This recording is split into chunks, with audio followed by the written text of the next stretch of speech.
Officially back in the saddle. Got to. Sorry, I just saw it. I just saw an NBA headline that's definitely going to come up in my Fallen now.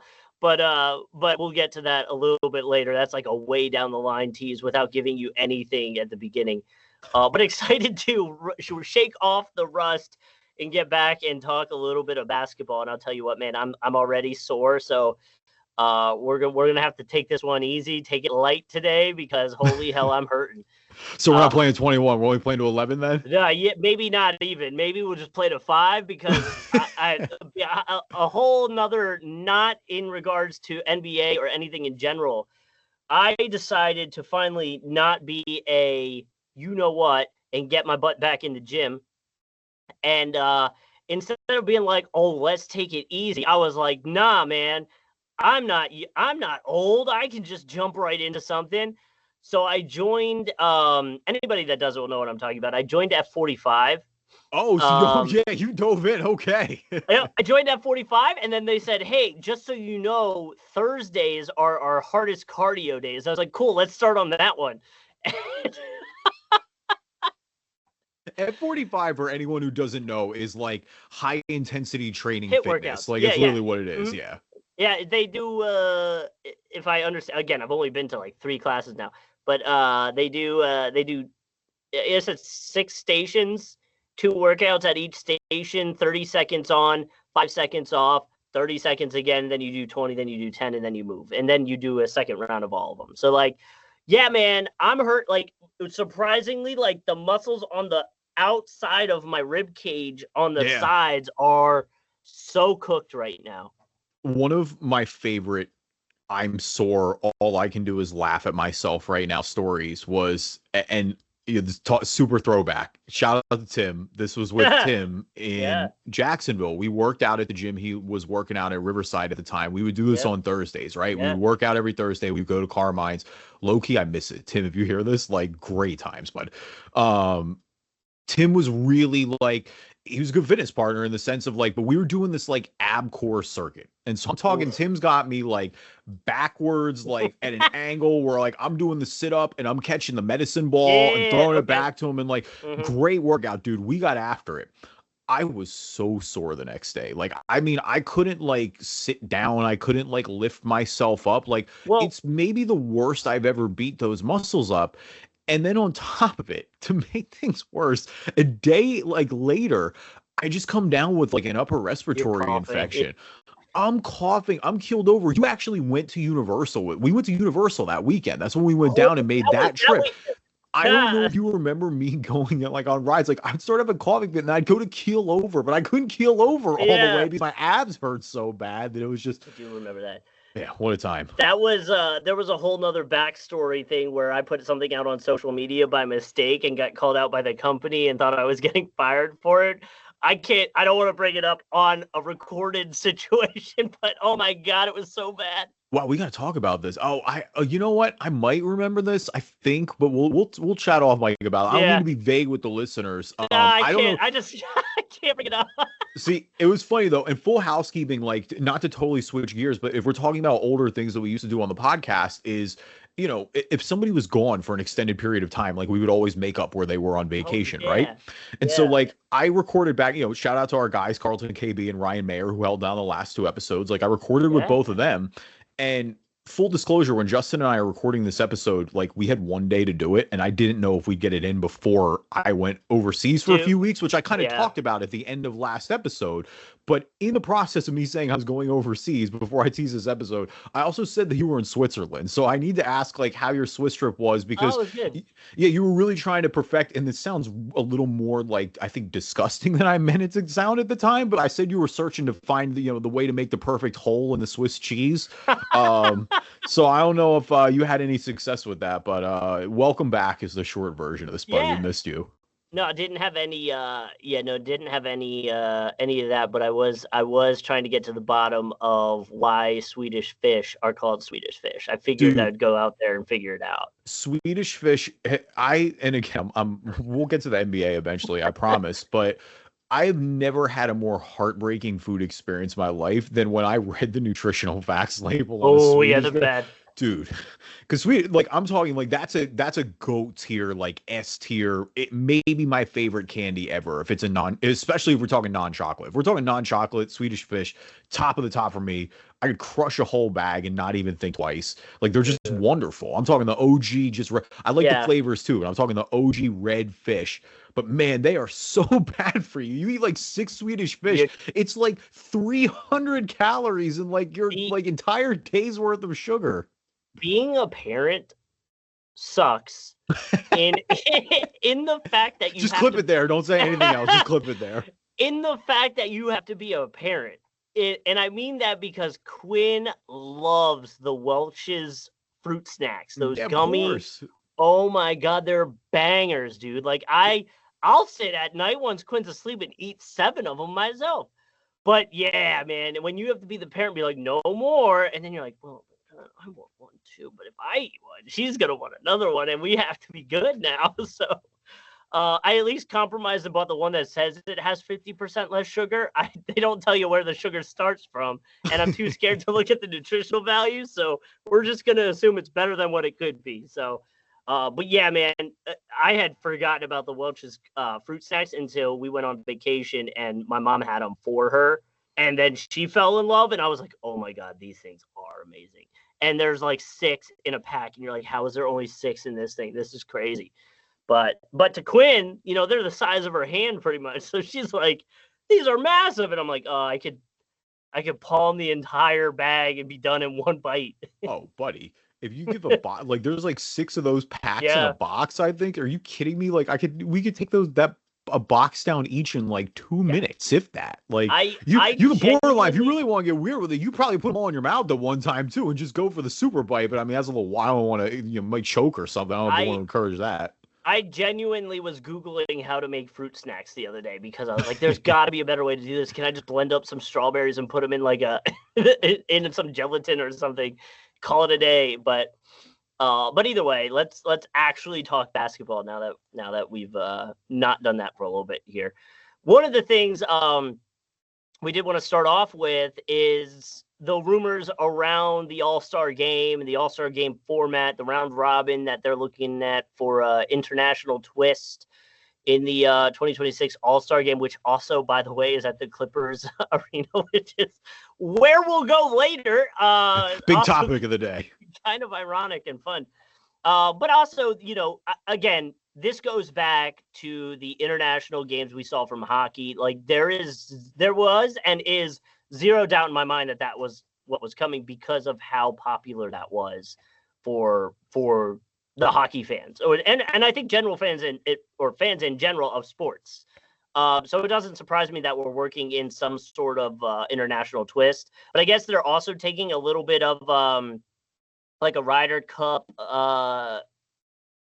sort of idea in terms of elimination. So I'm cool with that too. And honestly, we talk about the All-Star game all the time. I'm cool with them trying something new because what they're doing doesn't work anyway. So might as well try something new each year. They're trying to tee up the pride too by splitting the USA team up. That world team is going to be stacked. Like that's the thing is like, that's one of the biggest reasons we want to do this, right? Like I'm with you. This is 100% the right decision format wise. But hear me out. You do international team. And then what if you did West Coast and East Coast? Get West Coast and East Coast against each other. Divide up the country too. Yeah, I mean, I don't dislike that actually. I mean, I feel bad for the Eastern Conference team because I feel like they're going to get absolutely blown out of the water. But I'm not even saying Eastern Conference. I'm talking about where you were born. If you were born on the East Coast, you were on the East Coast team. If you were born on the West Coast, you were on the West Coast team. So what happens if I'm born in like, I don't know, St. Louis? Like Jason Tatum's born in St. Louis. Where does he go? Got to draw a line somewhere. Divide it in half. We'll find out. We split it across the Mississippi River. Is that how we're doing this? Yeah, man, dude. Because you would start to get a little East Coast West Coast rivalry thing going, and then like that's been great historically. But like it would be kind of cool to have that, and then like. If a player is on the Lakers but was born in Philly, like that would be kind of cool to be like, oh, cool, I finally can root for him now. You know what I mean? Yeah, I mean, I got to look at where all these guys lives, honestly. Like, I truly just don't know off the top to see how it would stack up. I'm kind of curious about that. I mean, I'm trying to think like, I mean, the East already, like KD is from DC, Steph is from North Carolina, that's East. There you go, two right LeBron's there. from Yeah, Akron, that's East in the grand scheme of things if we're yeah, splitting it in the middle. yeah. Yeah, I don't know. That feels I mean, good start for the East so far, especially when you Right. chop out the international players like Right. It does change some things, but I think it could be kind of fun. And even if you wanted to take a step forward, divide it into grids, like a literally like a plus sign, and then you do 4 teams in the corners of every I don't know. You'd have to make it work, and you'd have to make sure you have enough players, obviously all-stars in this case, that would fit the mold. But I could see people getting into that part of it a little bit more. do you agree with my feeling that if it's split into the way it is, where it's 8 USA, and then 8 world players, that the world is the favorite here then? I'd have to look at it. I just think right off top, I look at the world roster and go, okay, you've got Nikola Jokic, you've got Giannis, you've got Luka. So there's what, 3 of the 4 best players in the NBA, if not the top 3 right there. And I mean, if we're fully doing it, I mean, SGA, reigning MVP, plays for the world. Mm-hmm. I mean, again, I'd have to see the whole roster in front of That's me, what but I like mean. I want to that's a great top 4 right off the rip. And I'm kind of surprised that nobody, at least all the blogs that I'm looking at right now, again, I've only been looking for like 5 minutes, so forgive me if there is one out there. And maybe it's more of a Reddit thing at this point, but I'm surprised someone hasn't like crunched down and like looked into what those 3 rosters could potentially look like, more in depth, right? Yeah. Like assuming injuries aren't a thing, and assuming players reach the levels we think they're going to get to or whatnot, like what would those 3 teams look like if it's 8 players each? I pulled up international right now, and I Mm-hmm. think if we're going like the no-brainers here are Giannis, Luka, Jokic. Where does Embiid play? I think that's a big question mark. He played for the U.S. in the Olympics, so my initial thought is he would go there. But I mean, he's from Cameroon, so they would lean that way. SGA is a lock to be on that team, like we talked about.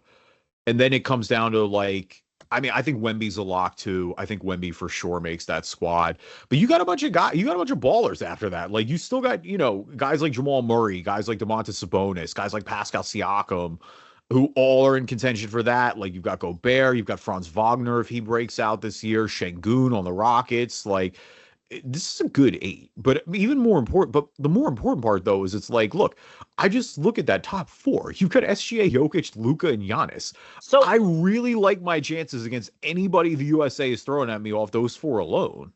So okay, so and forgive me, I haven't vetted this out, so I'm not positive it's right yet. But I just put in, and you're gonna hate me. I just put this into ChatGPT, so forgive me on that. Brother, everybody's using ChatGPT. I know. It's all good.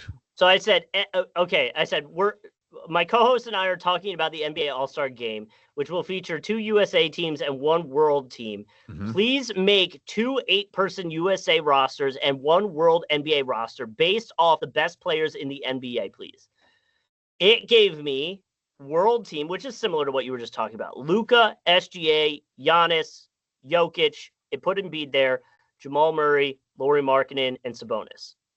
Yeah, okay. Great roster. It says deep front court. Oh, it's giving me a whole deep front court, crazy size and skills, elite guards with Luka. It'll be hard to beat. Team USA, team 1. Curry, Booker, James, Tatum, Davis, Donovan Mitchell, Paul George, Bam. Yeah, okay. I mean, this team has so run that back again. Hold on. So you got Steph, you got LeBron, you got Tatum. Booker. 2 guards. Steph and Booker are the guards. Tatum and James, LeBron, are forwards. Anthony Davis on there as center in that case. Uh-huh. Donovan Mitchell, Paul George, and Bam. Okay, and then so who else is the others? So you got to have. I'm trying to think who you need to name there. So like Donovan Mitchell's got to be over there. Brunson's got to be over there. So that's what I'm saying. Some of those guys aren't on here, which is where we would have to kind of make our adjustments from ChatGPT. Team USA 2 is Kevin Durant, Kawhi Leonard, Edwards, Ja Morant, Dame, Butler, Zion, and Hallie. I mean, I don't think that's honestly that off from what it would be realistically. I mean, the beefs are like, do you argue Harden gets in there? Right. I mean, and for what it's worth, also a few guys are going to be injured here. So like Tatum's not going to play, Hallie's not going to play, obviously. So that's where like, does Cade Cunningham get in? Do one of the Thunder guys get in? Like whether it's Jalen Williams, whether it's Chet, like that to me is the question there. But like either way. It says Team USA Team 1 with Curry, Booker, and them's got more two-way defenders, is more balanced than Team USA 2. Team USA 2 has a lot of perimeter firepower. It would be more explosive and potentially better to see on TV. Very stacked roster. Yeah, I mean, they're both good. I think I'm with you. I like that Curry roster a little bit more. Oh, and it predicted it. Oh, let's hear the predictions. So it says Game 1, Team USA 1 versus Team USA 2. Mm-hmm. The winner of that would then play Team World, which they said Team USA 1 would be the winner of that. And then Game 3 would be World. And then it says, okay, interesting. So, wait, it put World on there twice, regardless. So World would win, and then World plays as the loser again? I don't get that part. That part looks a little off to me. Either way, they tried to predict it, so good for them. The big takeaway here is that I think, at least from GPT, is that the World is probably the favorite there. I mean, I don't really disagree with a lot of those, like the names on those USA rosters, like you said. I think that's pretty, a few minor tweaks here and there. Like, does Evan Mobley make it, for example? And I mean, he's like one of the guys that you can fill in potentially. Either way, though. Here it goes. I just had it simulate to explain more. Team USA, probably Game 1, Team USA versus Team USA, probably a track meet. USA 1 is more balanced. USA 2 has raw firepower. I'd give the edge to USA 1 based off LeBron's playmaking, Curry and Tatum's floor spacing, and Bam and AD's defense.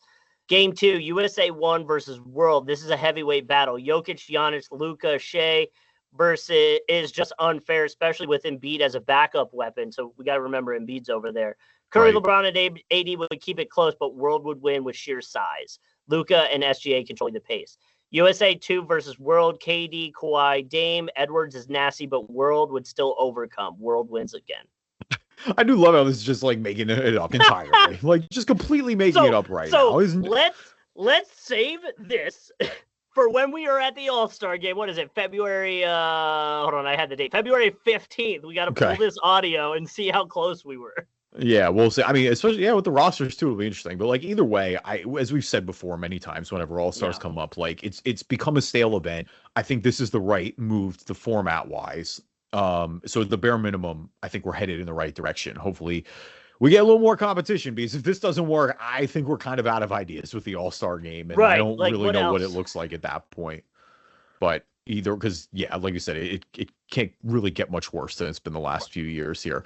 Welcome everybody to the Drive and Dish NBA podcast. My name is Kevin Rayfuse. Joining me as always, my co-host Justin Kuzart.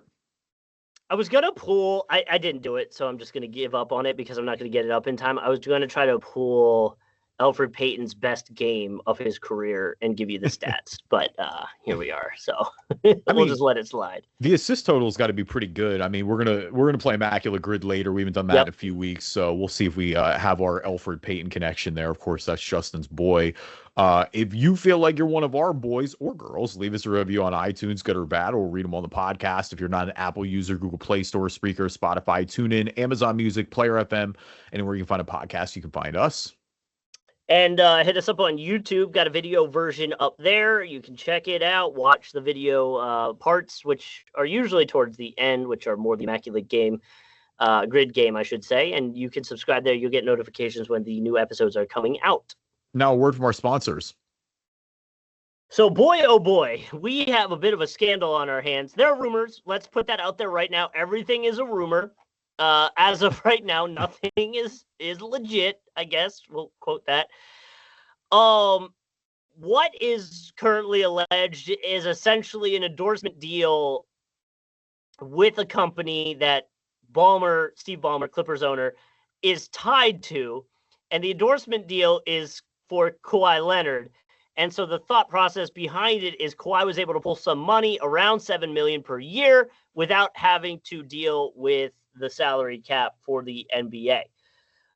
The official endorsement deal was a $28 million no-show endorsement deal with the company's name escaping me at the moment. Aspiration. Aspiration, that's it. Which, by the way, you want to dive into aspiration, there's a whole nother thing. They filed for bankruptcy in March. The co-founder agreed to agreed to plead guilty to defrauding investors and lenders, resulting in over like $248 million in losses. So we can go into that whole conversation if we really wanted to, but we don't have to.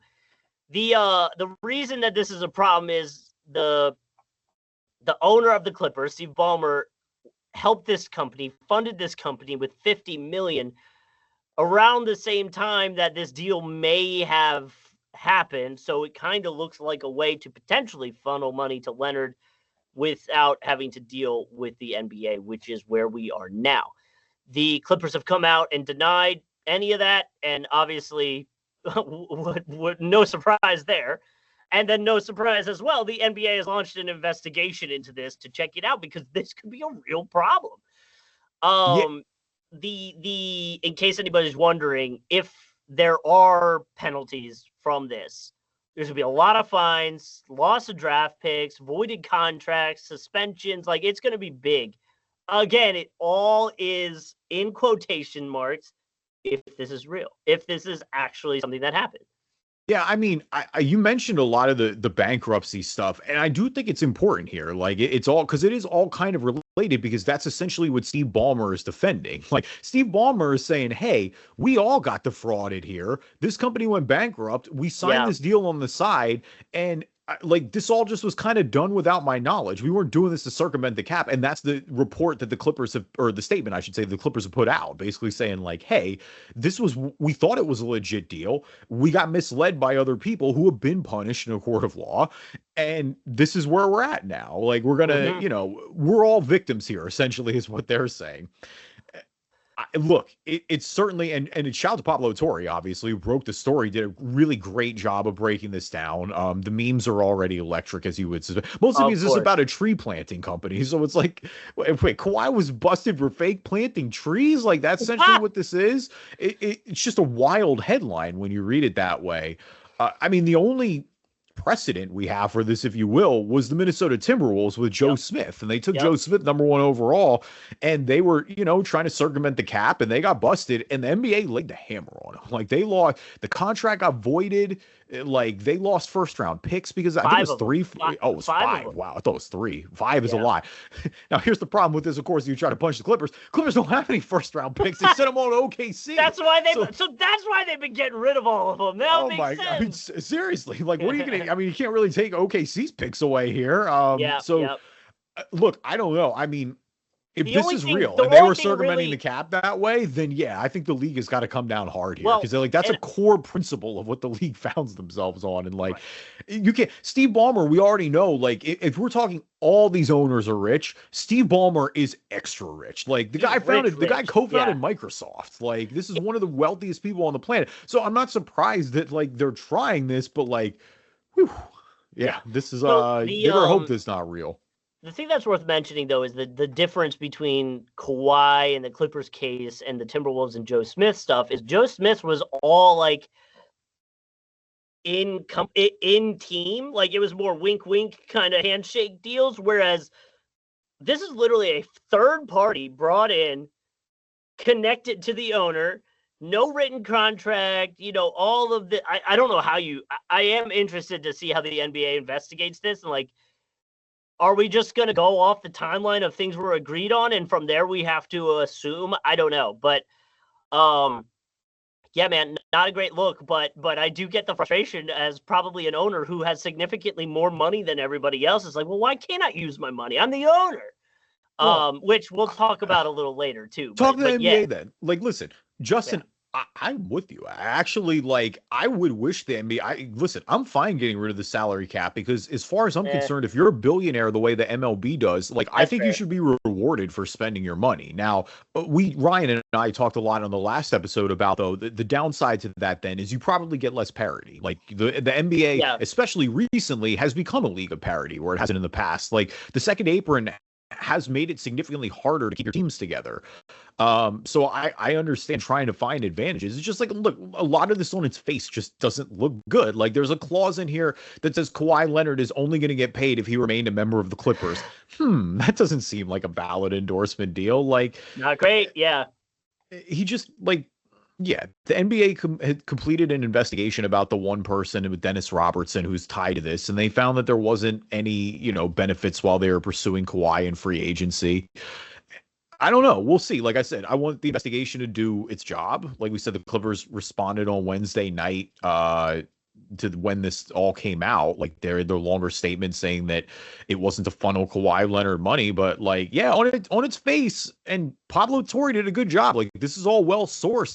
They're all plenty of legal documents there where he got this from. I did immediately laugh that he's like, I want to investigate Jalen Brunson's contract now too. Like, it's just funny because, you're right. Because if they get found with this, like, I think everybody who takes those sweetheart deals, it's going to be like, well, what's really going on here? Like, where's that? You doing something on the side? What would you think is, because, you talk about this one and if you want to call it a scandal, I don't think it's anything official yet because we've got to wait to see what happens. But you look back at other scandals, what do you think is like the most famous scandal in sports? Because the first one that came to my mind would be the Saints with Bountygate. Like, I do remember that being a huge deal. I mean, if we're talking strictly scandals, like Bountygate was up there for sure. I mean, if we're talking about like the integrity of the game type deal. Well, yeah, you get the betting stuff. Yeah. I mean, the OG, if we really want to get back in our bag, I mean, the World Series in 1919, that whole Black Sox scandal with Joe Jackson, like they lost the World. The White Sox were heavily favored to win the World Series that year against the Reds. The Reds beat them in the World Series, and then a bunch of guys were betting on it on the White Sox, where it was like they did. I mean, that almost killed baseball. Now that was a long time ago. I mean, obviously, recently the big story in the NBA is with gambling has been the Jonte Porter thing. I think the bigger one is probably the Tim Donaghy thing. I mean, if you want to talk about NBA scandals, like that's the biggest one. There was baseball with steroids for sure. I feel like has to be up there. There was a clip that I'm trying to find it now. Oh, that's very cool. No, there was a clip I saw of an NBA player. I want to say it was Michael Porter Jr., but don't quote me on that, talking about, sports betting and stuff like that. And pretty much was like, if I can go tell my buddies to go bet the under on me, like a lot of guys came from no money. Like that is a very tempting thing that you would think about. Michael Porter Jr., right. He was talking about his brother, and then he was that it? Yeah. Michael Porter Jr. has been on a podcast run recently, and I don't know if any of that's a good. Like, there's a lot of stuff on there where I was like, this guy needs to he's doing a little too much talking right now. Like, maybe Michael Porter Jr. doesn't need a podcast actually. Like, because then he started talking about with his brother. He's like, well, that was his addiction. My addiction is women, and then started going down that hole. And it's like, did you see what Jokic texted him when he got traded? No, what Jokic texted? Make sure you wear a condom out there. That's why. Like, bro, what are we doing? Oh man, I mean, we had the I don't want to do Porter Jr. again. Ryan and I, not to keep going back to last episode, but we had a discussion about Michael Porter. It's not even about his podcasting. It's more about the fact that like one of the bigger reasons I was high on what Denver did this offseason, why I'm bullish on them going forward, is like I think Denver kind of got out of the fact that like Michael Porter Jr. might stink. And so like they paid him max money, and like good for them for moving on. Like I think that might have been a wise decision. Like again, you never look back in anger because you got, you won the title together. Like it's all good. But yeah, I think there was like Michael Porter Jr. is getting paid a lot of money to score 5 points in a playoff game. That's all I'm saying. That's fair. That's a feeling as a Sixers fan I know all too well, unfortunately. I was gonna say there's a lot of guys out there that are making a lot of money off of doing little stats on the stat sheet. One of which will be part of my balling and falling. So we'll get to that in a little bit. But yeah, do you have any last thoughts on where this could go? I mean, it doesn't look great right now. We'll see. Like we'll let it play out.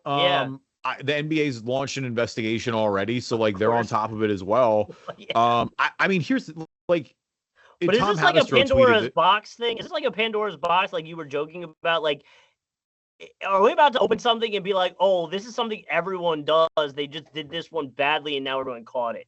I mean, we'll see if it's that deep. I don't know if it's quite that. I mean, we'll see. I don't know if I'm there yet, but it's just like, here's the thing too. And shout out to Tom Haberstroh for pointing this out. If the NBA voids Kawhi Leonard's contract, like nobody can even give him that max money. Then, like Kawhi's going to lose a ton of money. Like there is no team that can offer $50 million of cap space similar to the contract that he's on right now. So like, yeah, I mean, there's a lot going on. And like I said, the Pablo Torre stuff, it's all well sourced. It's not, yeah. Either way, what a wild career for Kawhi Leonard it's turned out to be. Like that's also my big takeaway with this is like what a bizarre career this guy has had, and he's one of the best players in NBA history when healthy. But like, there are so many like weird things that we're going to talk about one day. Be like, how did that all happen to one guy? Yeah, I mean, but it started like right off the rip, even with the Spurs, right? With the injury and not wanting to come back and being like so wildly odd. And so, yeah. I mean, he was the only guy that left that team. Like Kawhi Leonard, like that was earth shattering for the Spurs organization. Like they were the pinnacle of excellence all through the 2000s and the early 2010s. And like Kawhi was the first guy. And again, not like he didn't have success there, obviously. Like he won a title there, but just, yeah, wild scenario. Just like an all-time 1-year run in Toronto, a fake tree planting deal that like, you know, he almost was a Laker, but then he got Paul George to go and just like, wow, just wild, man. Wild. Yeah, on top of the 9 zillion injuries, but then also bursts of just brilliance in between. Yeah. Like truly one of the best defensive players of our era. But yeah, no doubt about it. We will certainly be keeping an eye on this one because I mean, hey, you know, off-season story time, you know, there's certainly not the ideal time for this to drop either. But yeah, I want to see what the league does here because if he ends up being real, like David Stern would drop the hammer. So like I want to see if Adam Silver drops the hammer. We shall find out. All right, who's balling, who's falling? Our NBA version of the stock market. We always like start with the good for the bad. So Justin, I'll start with you this week because you know, a little spoiler alert. I know it's kind of related. So who's balling for you this week? Well, so I want to pivot, but I will go with the one you teed up because I found something funny that I really want to dive into in a second here. But yes, Gilbert Arenas was caught on a podcast back in January of 2025. And his quote, essentially, they were talking about salary cap. And his quote is, if I'm Steve Ballmer, I don't give a bleep what the salary cap is. I don't care what it says. I'm cheating. I have more money than everybody. I mean, that's very. And now here we are. Well, yeah. I mean, do we want to talk about Gilbert Arenas' last few months? Like, I don't know. No. That feels on brand with everything he's got going on right now these days. So, yeah. I mean, well, and here, do we really want to step out on the ledge? Man, if a billionaire is cheating to circumvent the NBA salary cap, what do you think the billionaires are cheating on every single day when they get out here, people? And with that, I zip my mouth. But I well, welcome to my manifesto. Justin didn't realize what he got back into. Welcome along for the ride. But no, what else were you going to say for balling though? What else is going to be balling for you this week? My other balling is this Reddit thread that just went in on Klay Thompson, who was asked about his favorite meal, and he said his favorite meal is Megan Thee Stallion's catfish and spaghetti. Bro, he's been all about. Have you seen that on Instagram? First off, shout out to our guy. First off, you want to talk about the off season of the century? Shout out to our guy Klay Thompson. My man is out here having a great off. The reveal of those two dating with Meg posting her, typical like I'm hot girl Meg picture, and then Klay chilling in the background is one of the funniest things I've ever seen. They seem super happy together. That's great. We love that for both of them. Klay has been loving it, though. It's documented. He's been trying to get it every single night. Apparently. Oh, I know. The comment section is what I really wanted to dive into here, because the first comment on this is Nico's about to trade Fat Klay. Hey man, at least he's posting these after they're in the gym together or something like that. I feel like. Then he goes, Klay the Stallion, and the next comment is, I mean, he is a Maverick. And then the next comment being is a literal maverick and a stallion is crazy. he goes, he's a maverick. Catching, shooting, splashing. Oh my god, Oh, dude. the internet is undefeated.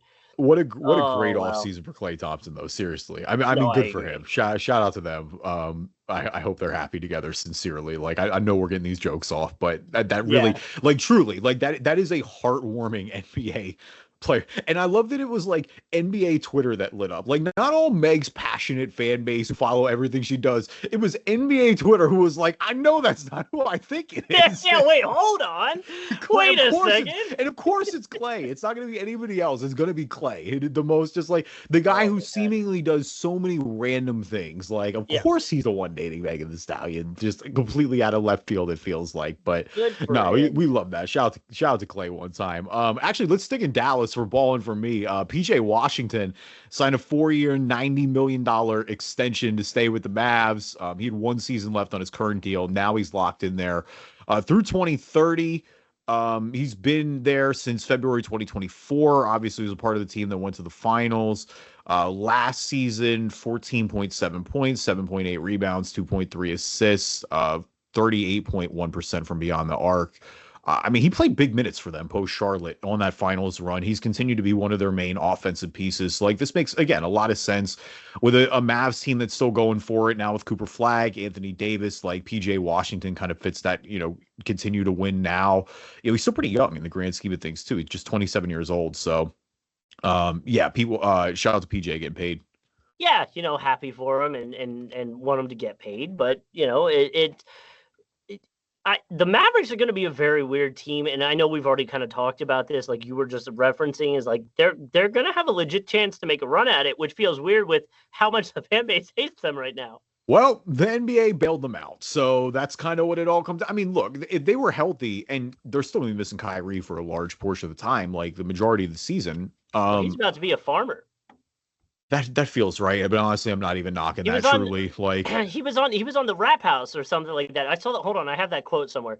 Yeah, Kyrie, I'm building towards becoming one of the biggest farmers ever. Like, I'm going to put it out there, one of the biggest farmers ever. I want to be able to supply food and groceries to the world in the best way I can and create small, holistic wellness villages where people can retire. All right, so I don't know about the last part about creating the villages. That usually gets a little weird there sometimes. But like, you start to see that, and it always ends up like going left, where it's like, what's going on there in that little village? What are we doing over there? That said, you got me the first half. Like, please, like, listen, I will never. Farmers, you want to talk about the backbone of society? Like, we never ever talk bad about the farmers. It's hard work. I just hope, again, if you're going to farm, like, I just don't know what you're getting into there, Kyrie. Like, farming is one of the harder jobs you can do. Yeah, but back to the PJ stuff. Like you said, elite two-way player, fits the kind of roster, the rotations, and it's going to be good. I know it gets him a little closer towards the second apron, but again, if you're a team that thinks you actually legitimately can make a move, depending on when Kyrie makes his return, like you were talking about, good to go. And his contract's attractive for trade scenarios if you really got to go that way and it's not working. You've got Cooper too, still on the rookie deal. So like, yeah, you're right. Like the cap is a little more flexible this go around. There's no doubt about it. Certainly an interesting team, like you said, in terms of, right, like you're now like sort of accidentally contending again almost, I think. Yeah. But yeah, I'm interested to see. I mean, the big question is gonna be, what can Cooper do as a rookie? Like, I think he's gonna be an impact guy, obviously. Like, there's a reason we were so bullish on this, on him at number 1 overall. But it's a loaded Western Conference. He does create an interesting situation down there now that I'm thinking about, with Anthony Davis, Derek Lively, and like you said, Cooper Flagg. Like, there's a weird, you can go big and small lineups, so you can really throw whatever you want at them. And enough of a veteran presence on the team. I know when you have a young guy who's like the star, you worry about high pressure playoff stuff, but like, for real, like I think that could really work in their favor this time around, because you do have, a lot of vets and guys that have essentially been there. No, 100%. No disagreement there. But all right, who is falling for you this week? Fallen for me is going to Ben Simmons, who is currently unsigned and is deciding on his career and what he will be doing, but apparently considering retirement. which is a crazy thing to be saying about Ben Simmons, who was like one of the biggest names coming into the league, especially back in the Sixer days when we were real excited for him. Apparently, the Knicks are interested, but that would be a minimum contract around $3 million, and that's essentially what my fallen is Brian Windhorst talking about his market value and saying there's an interest. It's lukewarm. The reality is he's looking at a minimum contract. He might even be forced to take the contract where it's not guaranteed. At the end of the day, Ben's stock has been falling dramatically for years, which we all already knew. Yeah, like he hasn't played himself out of the league necessarily, like being on the Clippers last year, this series with the Nets, like I think there's a chance, but you're right, it's going to be a minimum contract if it pops up. We'll one day when Ben Simmons retires for real, you and I will go back one last time and give the full Ben. I mean, you talk about Kawhi having a weird career, like Ben Simmons just what else? I mean, it all goes back to one flashpoint. Like it goes back to the passing up on the dunk, and like that ever dunk, since then, it's just literally you could take it to one moment. Like that's so wild. I would be interested to dive into a list of players that came into the league and played. So that will eliminate some guys that were drafted but never really kind of did it, and played amazingly in their first year and just never really took off after that. And part of me kind of wants to say Michael Carter Williams in that room as well, because of how like great that rookie run was, but not to the extent of the expectations that came with Ben Simmons. My bad. I don't know if you just heard that massive crack of lightning that just came that just happened outside the window. I was like, oh my God, it's like a tornado going on. I went out everywhere. Listen. No, you're right though. The one, if we're talking 1 year run guy recently, the one that kind of comes to mind is Tyreke Evans. Tyreke Evans, rookie of the year in 2009, 20 points with the Kings, 5.8 assists per game. And then, I mean, he ended up sticking around. He played until 2019, but he just never was like that impact guy that he was supposed to be. Like it really did kind of peak there. I'm sort of with MCW is another great example as well. You mentioned him, like obviously winning rookie of the year in 2013, same kind of deal, bounced around on a few different rosters, but right. He became more of a bench guy. Never really kind of played meaningful, like, high stakes basketball like that again. I mean, I'm sure there are other examples, but I know at least recently for sure, like those are two bigger guys that come to mind because they had accolades. Like, and that's what it is with Ben too, is it's like, look, people will always go back and look at Ben and go, hey, he never could have shoot the basketball. Like this was all predictable. He just never but that all takes away from the fact that like he was really good at everything else. Like he was arguably the best perimeter defender in the NBA at one point. He actively made all his teammates better with his passing. He rebounded well. He got out and ran the floor in transition. Like he was elite at getting into the paint. He just despite his non-shooting, like it speaks to the fact that he was making all NBA teams. Yeah. Despite that major flaw in today's NBA. But even that, that's what's crazy is all that fell off too. Like that's where it's more like, holy crap. Like it is a little jarring to go from, getting literal MVP votes to being potentially out of the league here in a few years later. I don't think anyone will be surprised at this point. Like that's why it's hard for me to even when Philly fans try to make up the fake anger anymore, is it's like, I can't even be angry about it. I'm just I'm so just disappointed. Like, I can't believe you ended up being everything that your haters said you would be. Yeah. You let it happen. Another one, interesting. Another one that I saw some people commenting on, I just found a blog that was kind of talking about it. Some people were trying to say OJ Mayo was a similar career decline, came in, averaged 18.5 points per game as a rookie, and then kind of declined. But obviously some of that has to do with suspensions and drug violations. And so different in that aspect, I guess. Someone also said Andrew Wiggins, and I don't agree with that. I mean, he's still been pretty, I wouldn't say elite, but has been a good player on good teams since the 14-15 draft. So I just wouldn't agree with that one as much. Another one says Emeka Okafor, maybe. Emeka Okafor had a little bit of injuries as well, so it's harder for me to factor that one in there. I mean, I guess you can say that with Ben, but but Ben's decline started before the back stuff. Yeah, they have Tyreke Evans in here too, but interesting. Yeah. I don't know, man. That's a good list that we could dive into for sure. The Fun. fall is real. There's no doubt about Yeah. that. All right, falling for me this week is Cam Thomas. Cam Thomas picked up the qualifying offer, $6 million with the Brooklyn Nets, of course, team that drafted him. He's going to be a free agent now in 2026.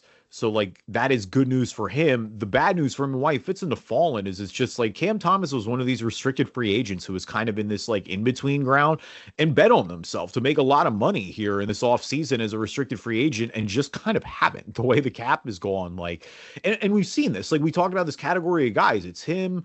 It's Quentin Grimes with the Sixers. It's Kuminga with the Warriors. It's Josh Giddey. Like, these guys have all kind of been in this like limbo where it's like you're looking for that payday, but there may not be the team out there to get it for you. And so you almost have to bet on yourself again. And so that's what Cam's going to do here. He's the first one to, really, take that bet, or to these restricted free agents to sign, I should say. Like, he was kind of holding out there as long as a lot of these guys are. ESPN says about 10 teams are going to have the cap space potentially next summer. But yeah, I mean, for some perspective, like, this is pretty rare. There aren't many. Thomas is only the fifth former first round pick to sign the qualifying offer since 2017. So, like, this is a little uncommon, but perhaps we see with the other three these deals coming soon. Well, and I wonder if it is, like you were saying, the 10 teams having some space to pay guys. I wonder if it is teams being a little hesitant to to tie up that cap space, if they're scared of it a little bit. And that can be leveraged really against, if the teams are all kind of, not saying they're colluding or working together, but that can be kind of leveraged against, in this case, Cam. It's just a risky bet too. Like, that's what it comes down to, is like, and you even saw it a little bit in the frustration when his comments came out. Like, Cam Thomas is like, I get double teamed all the time. What are you talking about? And it's kind of like, and he's not wrong, because, and especially in the role on Brooklyn, like these past few years when they've been more like trying to play for lottery picks than winning, like somebody has to put up the stats. And so to that point, like, Cam Thomas is that guy a little bit. Like, he is their, but there also is the part too with Cam Thomas where they're like, well, yeah, guys double team you because you don't really pass the ball. Like, you're kind of a gunner. You're a black hole a little bit. And so, I'm not saying those guys don't have a role in the NBA. Like, you occasionally need that off the bench once in a while, or you need a guy who can just go get a bucket. But how much money are you paying that guy who can go get a bucket, but maybe necessarily doesn't make his teammates better? Like, I think that's the Cam Thomas dilemma right now. Yeah. He's also 23 years old still. So I think there's still plenty of upside there. And, who knows, maybe he goes out and has the season of his life with Brooklyn and gets that big contract. That's the bet he has to make now, is that, hey, I am a little better than what my tape has shown so far. Yeah, I think I see a stat here saying that as of today, he's only the fifth former first round pick to take this path since 2017, locking in or not locking in for more guaranteed money, taking the 1 year qualifying offer, betting on himself, like you said, and hopefully going to pull in some more money. So, yeah, man, definitely stressful. And if you want to take the bet with him, obviously draft him in fantasy basketball, because he's definitely going to be trying to be out there scoring and doing his thing. So yeah, could be behind the scenes strategy. Yeah, I mean, that's the thing. Fantasy basketball, a little different. Like, sometimes those counting stats, like, those guys really do help you out a lot of the time as well. Yep. So a little different than, what it actually comes down to with real hoops sometimes. But all right, let's switch gears here a little bit. We want to fire up Immaculate Grid. First time playing here in a few weeks. I got to be honest too. I have fallen off a little bit as well. Okay. So I'm a little I'm excited to get back to it. I haven't quite been playing every day. I know they rolled a bunch of new stats out here, so I'm pretty excited about that. For the listeners of the podcast is what I'm trying to say. Good Lord. Watch the Grid on YouTube. Just search Driving Dish NBA podcast. You'll find all of them there. But for said podcast listeners, our columns this week: the Milwaukee Bucks, the Miami Heat, and all NBA. Our rows from top to bottom: the Brooklyn Nets, the Houston Rockets, and the Orlando Magic. Justin, I'll start with you this week. Anybody that comes to mind here? Damari Carroll. Okay. Nets Heat. I think he was on the Heat. He definitely played for the Nets, 100%. Did he play for the? Jeremy Lin would also work Rockets Heat. Wait, did Jeremy Lin play for the Heat? No, he was just Rockets. You're right. Was he all NBA with Rockets by chance? Jeremy Lin? No. There's no You don't point, think? Jeremy Lin. No. You don't think with No. Linsanity going on? Well, He that also would have been worked that for would have been Nets. Linsanity would have been with the Knicks if he was winning Yeah, an All Knicks. NBA with the Knicks. But like, no, there's no world Jeremy Lin was winning All NBA. He's not even close. He would work Rockets Nets for sure, but that's not a path for us. DeMarre Carroll, I think he played for the Rockets kind of the Rockets Nets, like we were talking about as well. Like I think he played both of those two, but not the Heat. I don't think he played for the Heat. Like I don't know 100%, but like I don't. Did Dragic ever end up on the Nets? Oh God, he might. Oh God, did he? I'm trying to think if he did with. I thought he did. I think he did too with the KD and Kyrie teams. I feel like he ended up on the Nets for a second. Yeah, that feels right. Dragic would obviously then work for Nets and Heat. Dragic also sneaky, if you really want to get old school with it. Dragic would work for Heat and Rockets as well. Dragic started his career when he came overseas with the Rockets, and I think he might be a little lower there. Okay. If we want to try, because he was. Dragic. There you go, 4%. Yeah, 4%. Okay. There you go. All right. All right. So the obvious one for Nets and Bucks is Brook Lopez. Brook Lopez just recently on the Bucks. Obviously on the Nets. Didn't Robin end up with the Bucks for a definitely second? 100%. No, Robin Lopez definitely ended up with the Bucks. I don't remember if he played for the Nets. I don't think he did. Yeah. I don't think he did. Was he on Orlando though? He was definitely on Orlando. Yeah, he would absolutely work Orlando for sure. Other guys that would work down there just before we fill it in, because I'm cool with that. Our guy Tobias would work down there. Tobias, does he work for Nets Rocket? No. No. He never ended up. None of the who else went to the Nets from the Sixers? Seth. Yeah, Seth was definitely there for a little bit. Nets and Sixers. Our guy Thad Young overlaps. He was on the Nets for a little bit. If you really want to go old, Nets and Sixers, Keith Van Horn. Keith Van Horn was there, won both for a little bit. No, I'm good with Robin Lopez being in that bottom corner though. I like that there. Yeah, I think it'll be pretty low. I wonder. Yeah, 8%. Pretty low. Maybe less than I expected. Damn. Yeah. All right, so for Heat and Magic, I feel like there's an obvious one that I'm really blanking on right now. It's driving me crazy. Thank you. That's definitely one of them. Did Mario Hezonja ever end up in Miami? Man, I don't think so. I also don't really remember him anywhere other than Orlando and New York. He definitely bounced around. I thought he was on the Rockets at one point. He might have been. He got drafted by Orlando. Yeah. I know he went to the Knicks. And I got to be honest, I think I lost track after that. And Elfrid Payton doesn't work here. I should just point that out. Elfrid does not. Elfrid sadly does not work anywhere. The obvious one for Bucks and Rockets that we haven't talked about either is PJ Tucker. PJ Tucker works there for sure. Which one? Bucks, Rockets? Oh, yeah. PJ Tucker would be a good one. Yeah, PJ early career was in Houston. And then Milwaukee pretty prominently where he won the title. Yeah, I'm fine with PJ. 43, Lord. I'm telling you, dude. People love PJ Tucker. He's also been on a lot of teams, to be fair. People know PJ Tucker. But I get it. Did Matt Barnes... I don't think he's going to work anywhere. I don't think he played for Miami. He played for Orlando. Well, and that's why. And I thought he was on the Nets at one point, but maybe I have that wrong. Oh, know who I think works for Milwaukee and the Nets? Actually, Kirkaloo. Milwaukee and the Nets. I don't know if he was on the Nets. I don't think he would have worked. Turkoglu would have worked for Orlando. Right? Orlando and the Bucks, maybe. Yeah, I think Orlando and the Bucks he would have worked. I was gonna say Jeff Teague, but I don't think Jeff Teague ever played for Brooklyn. You know who I'm thinking of? I don't know if he's still in the Bucks, but he went to the Bucks from the Sixers. Ilyasova. Did he ever play for the Nets? I think he did actually. Yeah, I'm pretty sure that'd be a good one if he did. Ilyasova. I can't remember if he played for that. I know he's on the Bucks because he went from the Sixers to the Bucks. God, he played in so many places. He would have worked for Bucks Magic for sure. I know he played for Orlando. I was gonna say, I'm pretty sure he was on Orlando. So what? There's an obvious. Oh, the obvious one that we're missing for Miami and Orlando is Shaq, dude. Yeah, that's the gimme. Yeah, that's the gimme. Orlando, Miami. Who else are we missing? Did any of the point guards end up in Orlando after Miami? The LeBron point guards. Not Felton, that I can think of. not Felton.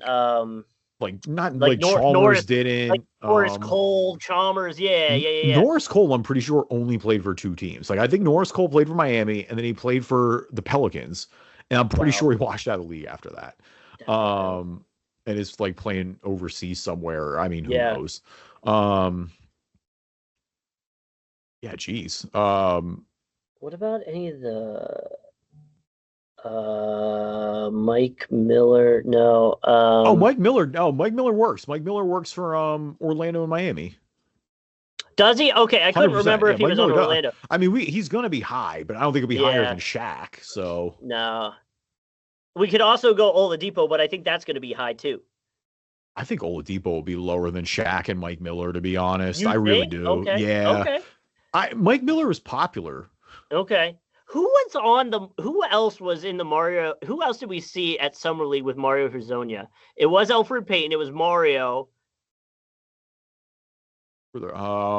I'm trying to remember if there's anybody else on there because we saw like Luke Kennard there, but that's not going to work. I don't think he's going to work here. No, I don't think he works anywhere. Malik Monk was there. Remember that? Yeah, Malik Monk. He was with Charlotte. With Charlotte. I mean, I'm trying to think of like who else. Orlando. No.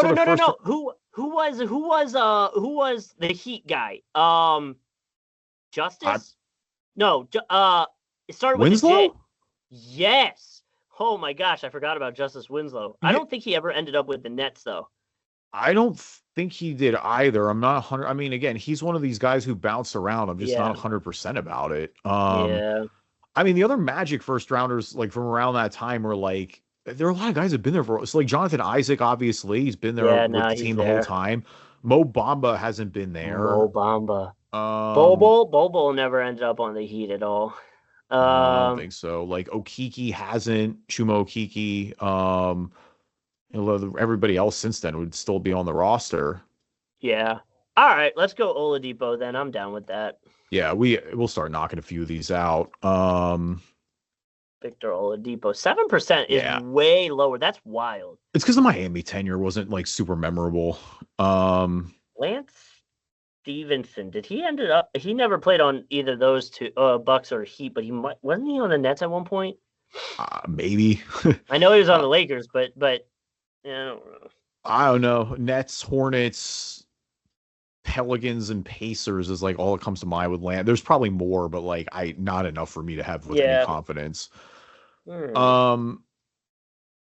All right, so who do we have for each here right now besides Brooke? Brooke is the obvious one. Brooke is obvious. Do we have any centers for Heat and Nets that would work? Like a generic Dwight Howard wouldn't work.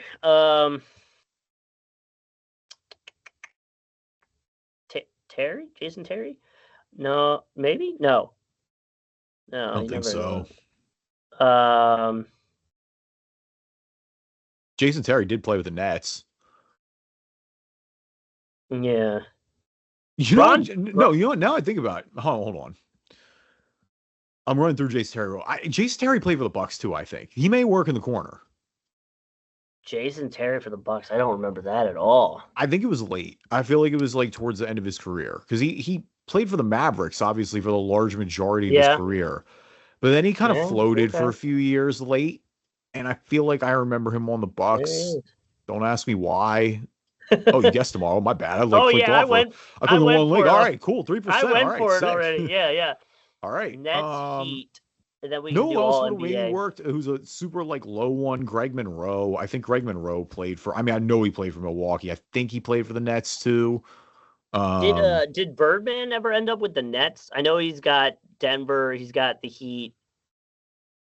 You know, that kind of sounds Chris right, Anderson, but I'm not nearly enough to like bet on it. Denver Heat.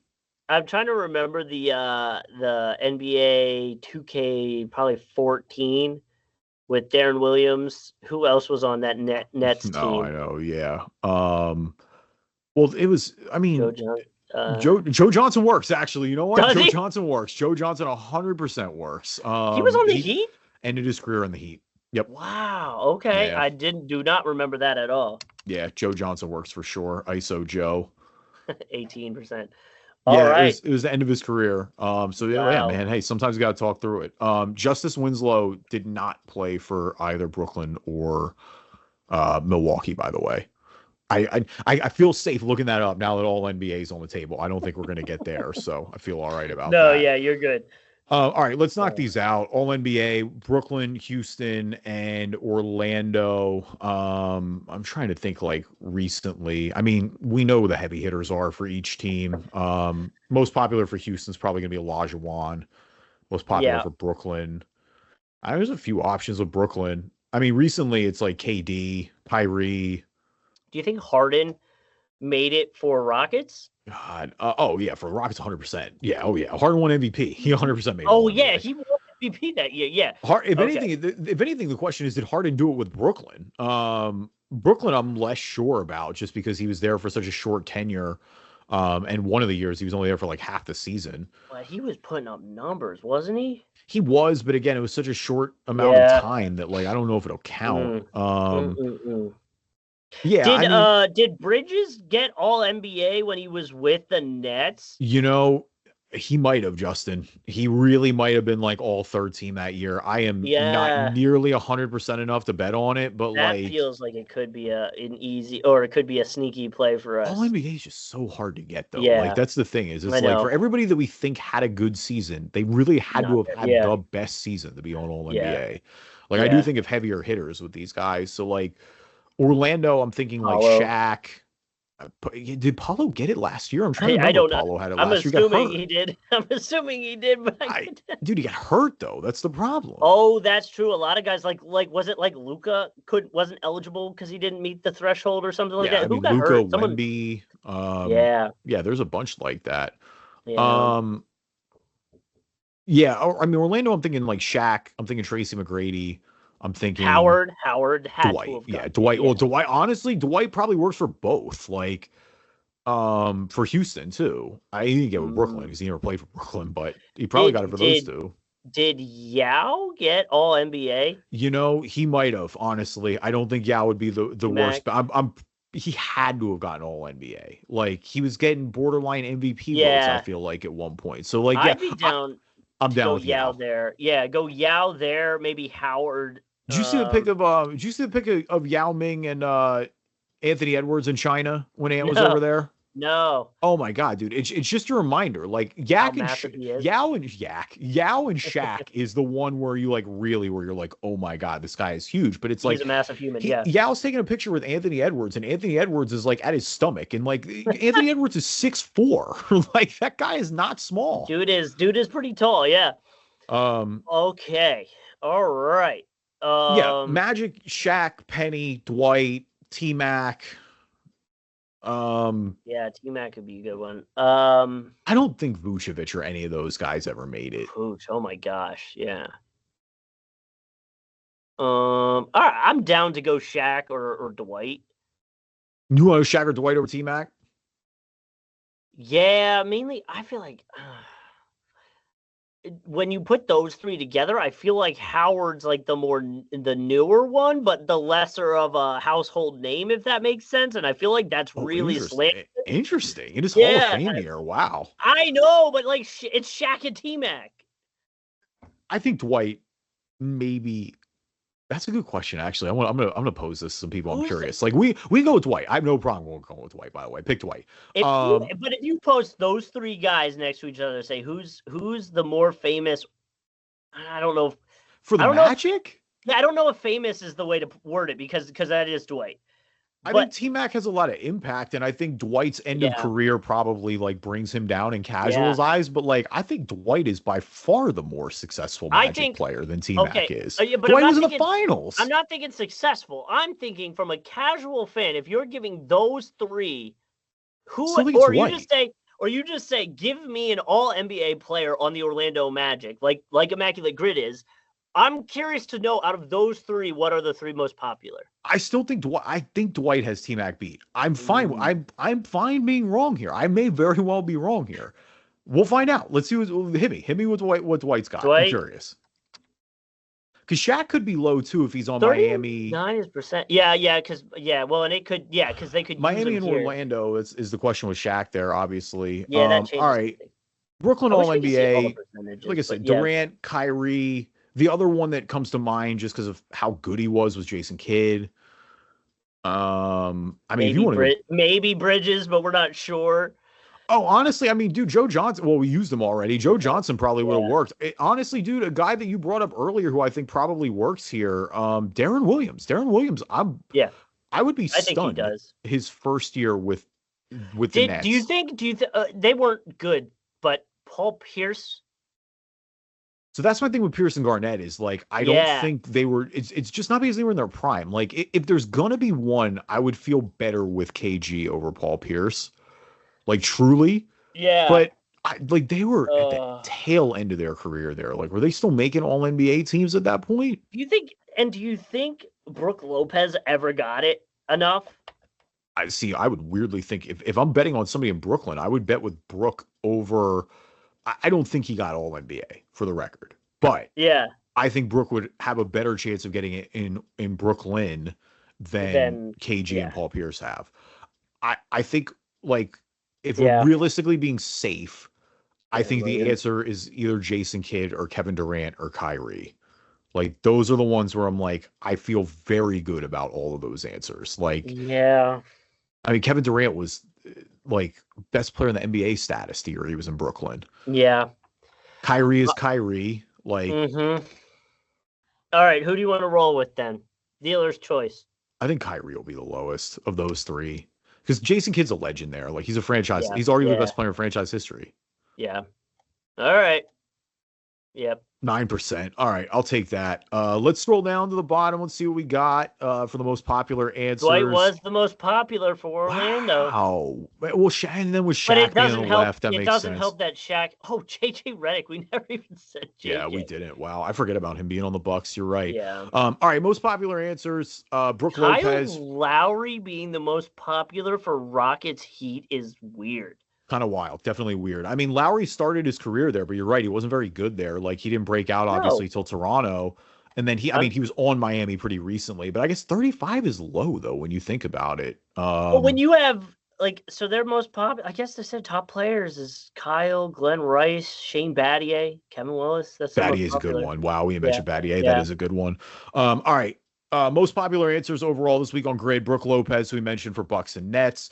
Alonzo Mourning for Nets and Heat, which is a good one. I didn't even think of that. Kevin Durant for Nets and All NBA. PJ Tucker for Bucks and Rockets. That's Kyle wild. Lowry for Rockets and Heat. James Harden for Rockets All NBA. JJ Redick for Bucks and Magic. Shaq for Magic and Heat. Dwight Howard for Magic and All NBA.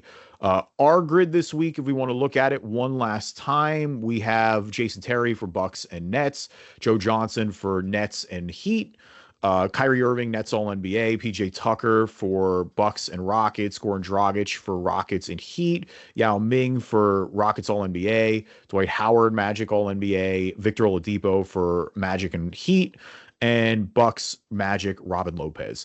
Thank you, everybody, for listening to this episode of the Driving Dish NBA podcast. Appreciate you guys as always. Leave us a review on iTunes, good or bad. We will read them on the show.